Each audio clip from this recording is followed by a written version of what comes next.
At the outset, I would like to thank Dr. Nitin for letting me be part of this wonderful IC. I have no financial interest to dispose. So, like all other VR causes, so uveitis is part of this vitreoretinal problems only. So you can have opaque media. Sometimes you require the indications are non-opaque media where you are really interested in seeing choroid and sclera. So you can have vitreous involvement there. You can see the retina. You can see the certain lesions which are seen can be picked. Choroid retinitis lesion can be picked with USG. And of course, if the media is good, you can look for what are the changes in choroid and sclera. And of course, you know the masquerades which can present as a uveitis. So once you see these vitreous involvement, if you have a patient who presents with cataract and you're not able to see behind, so you have lots of echoes there. So you have to differentiate whether what are you seeing, whether you're seeing with the vitritis or you're seeing hemorrhage or endophthalmitis.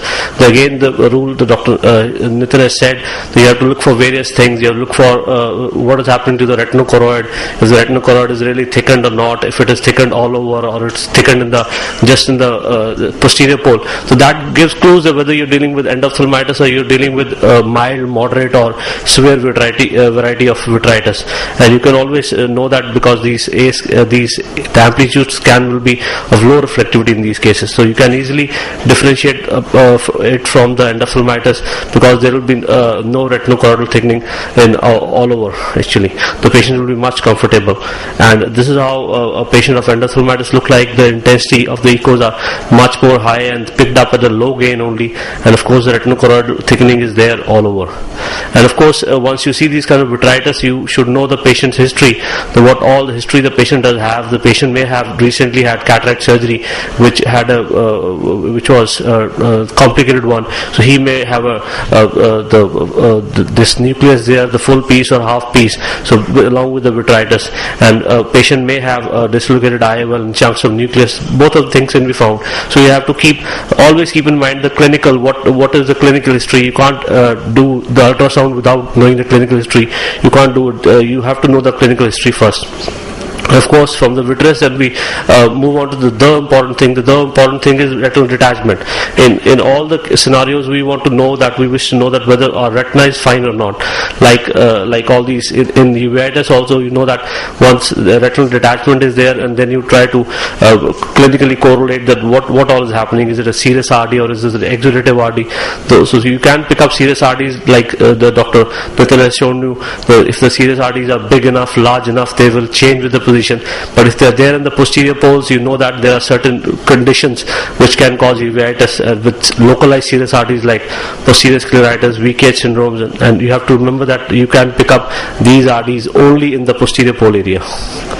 And of course, you have a patient who presents with kind of a endogenous endophthalmitis. These are the pictures taken after the surgery. These are not pre-op. So before the surgery, the patient presented with pre-op endogenous endophthalmitis, and what he had was a hyaloid which was attached to the retina there, and behind the retina you can see that there are no clear areas. You have these the areas which are filled up with the lesion. So there's a basically abscess, which is typically a candida abscess which has burst out from the posterior pole and caused a localized fraction detachment along with the endophthalmitis like picture. When we move on to chorioretinitis, there are definitely people have shown that in chorioretinitis, if media is opaque, then sometimes it gives you clues in these three conditions: toxocariasis, toxoplasmosis, and cysticercosis. Cysticercosis, again, it's a clincher. Once you see such a thing, a cyst there with a bright, hyperreflective, dense echogenic shadow, you know that you are dealing with the cysticercosis. And clinically also, you see sometimes you see these endophthalmitis like a picture. If a cyst is dead or cyst is large, you see these large cells in the eye. Your media is not clear, but if you see such kind of a thing, you know that the cyst is lying there in the vitreous cavity or behind the hyaloid, behind the retina, anywhere you can see it actually. But this picture is classic. You can't miss it. Again, the toxocariasis, the picture on the right side is taken post-operatively, but what are the clues preoperatively in the USG. In the USG, if you see these membranes which are going towards one node there, they're trying to shake a hand with something in the periphery. You know that there is a granuloma sitting there in the periphery to which everything is going.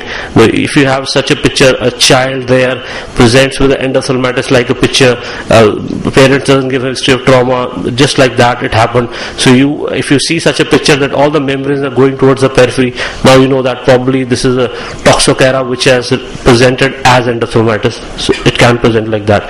This is another example. You have a granuloma kind of a thing in the periphery to which all the membranes are going towards the periphery. So you know that it's nothing but toxocarasis. Of course, you have to remember these pictures. If you see these things in the children, the diagnosis become classic. These are the pictures taken from our chapter in uveitis book by our center. So this is how toxoplasmic rectum choroiditis can be picked. You know, if you have opaque media, if you have a clear media, the toxo diagnosis is a clinical clincher. If you have a opaque media, now you know that toxo presents with a retinochoroiditis, and it's in the posterior pole. And if you see some lesion in the posterior pole with a poor media, and you know that probably you are dealing with a toxoplasmosis. So you can presumptively give this kind of a picture. People have shown that if retinochoroiditis lesion in the posterior pole can be, the probability of toxo is very high in opaque media, these patients. So this is a study which I was quoting. So they said that if you see the focal retinochoroidal thickening in the posterior pole area in the patient with the opaque media, and there is a significant correlation with the toxoplasmosis, especially if it's in that kind of a population. This is a Spanish population from where the study came actually. So no doubt, not in opaque media, in other medias also you can have need for this ultrasonography. So you can have you want to pick the certain signs which tell you whether it's a VKH syndrome, sympathetic ophthalmia, or scleritis, because you know that if you see certain amount of choroidal thickening, which is normally 0.5 to 1 millimeter, if that thing is thickened, of course the patient has to be there with a pan uveitis with a poor media, and you are not able to see the behind. If you do these ultrasonography in these eyes, you see choroidal thickening which is there only in the posterior pole. Towards the periphery it becomes normal, so you are dealing nothing but with the VKH syndrome. And this is if you go by the diagnostic criteria for the diagnosis of VKH syndrome in opaque media, this diffuse low medium reflective thickening of the choroid posteriorly is the clincher for picking up the diagnosis of VKH syndrome. And of course if you see this kind of a T sign kind of picture, if you see T signs, you have certain DDs there, Panoff, posterior scleritis, and if you see this kind of a T, you know that you are dealing with a diffuse variety of posterior scleritis, because there are no echoes in the vitreous cavity here, no inflamed eye, no dark inflamed eye that tells you that it's endophthalmitis, nothing but posterior scleritis, because sclera, choroid, all the layers are thickened and forming a T sign. And earlier also it has been shown that scleritis can be nodular also. So if you have a lesion there in the posterior pole, then you can pick up posterior scleritis. Of course, the patient is clinically symptomatic. Patient is in pain with the movements and all those signs. They favor in favor of this thing, nodular scleritis. Masquerades is like conditions which present like uveitis, but if you do ultrasonography, you pick up the real what is really happening. So sometimes melanomas present late with NVG and the pupils which are small, the synechia and all those. If you see the classic picture, you won't miss the diagnosis. Again, the metastasis, they present late with the complicated cataract and all those things. You can't really miss the diagnosis. And of course, in children, if you see masquerades, and you always think in possibility of retinoblastomas. If you see this hypopion kind of a thing and you get carried away, probably this is a child of a JRA, but these hypopion cells are very large to be a hypopion. These are very large fluffy cells, and you do ultrasonography in these eyes, these are nothing but the calcification there in retinoblastoma. And what were the other findings? The extended findings is whenever you do a sonography in these eyes, you look for optic disc, where you can find disc edema, where you can find cupping, where you can sometimes the CME is large enough. If you're very focused on the posterior pole, as Dr. Madhu said, with the neuro probe, with 20 mHz probe, there's a whole lot of avenue for uveitis patients. You can measure the choroid thickening better, and you can do lots of magic with the new probes. So to conclude, it is a non-invasive and a quick to easy to perform in opaque as well as non-opaque media. It's a must tool, diagnostic tool for VK syndrome, sympathetic ophthalmia, and posterior scleritis. Thank you for your patient hearing.